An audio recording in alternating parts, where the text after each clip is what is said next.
This video series is about presenting ideas that have come to me.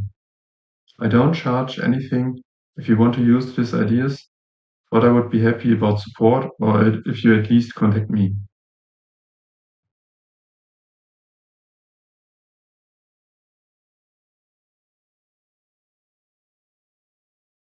I have named the first idea in this series Farmers Market.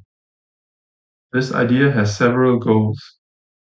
Here are the goals in order of importance. First, support family farming financially. Second, to reduce the price of foods. Third, improving the conditions in which animals are kept. Fourth, increase the quality of foods. Fifth, save food purchases for customers. And sixth, a more diverse cultural landscape, as many different foods are grown locally whenever possible. I'm sure you're thinking that these goals are not achievable together.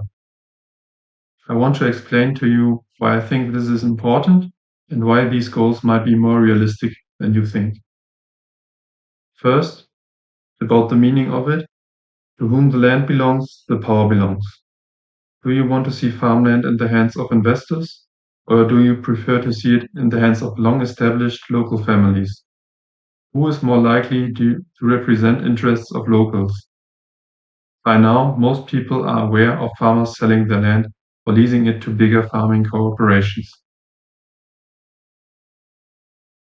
This trend must stop. The biggest contrast that you will have noticed in the goal description is surely goal 1 and 2, to support family farming financially and at the same time to lower food prices. My main argument why this is possible is the price difference between the so-called producer prices, that is the price that the farmer receives for the product, and the retail price in the supermarket. First example, milk. The producer price is about 41 cents per liter, the supermarket price is 99 cents. Factor 2.5 between the two. Second example, pork. The producer price currently is 2.4 euros per kilogram slaughter weight. This means meat mass and bones. The supermarket price for a kilogram of minced meat is about 7 euros, where also a lot of water is bought. Probably the factor between the two prices is 3. I know that until a food product is finished, some steps are necessary after the farmer. But for some products, this is only a few steps.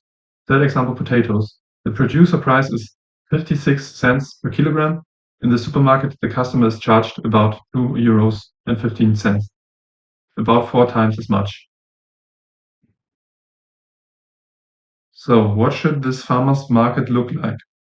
I imagine it like this. The farmers of a region rent a warehouse or a cold store.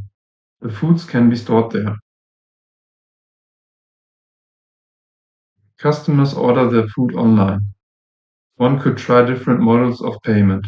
For example, to keep prices fairly low, the producer price could be paid by the customer, plus a tip if they want.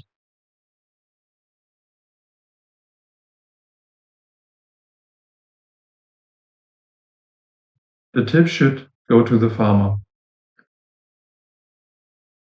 The food would then be brought to the customer's door with some sort of delivery service. In the beginning, farmers could even deliver foods themselves. The higher profit for the farmers opens up the possibility for the farms to offer the animals more space. This way, animal welfare is improved. It also makes life easier for local alternative farms, which are less dependent on their own. Thus, if the quality control is right, the quality of the foods also increases by having less processed foods. Probably also the choice for the consumer increases, since also gardeners and smaller producers can offer their foods. In order to offer a wide range of products, a diversification of the regional cultural landscape would be necessary.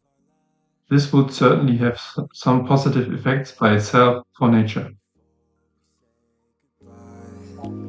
Arm in arm, we're standing side by side.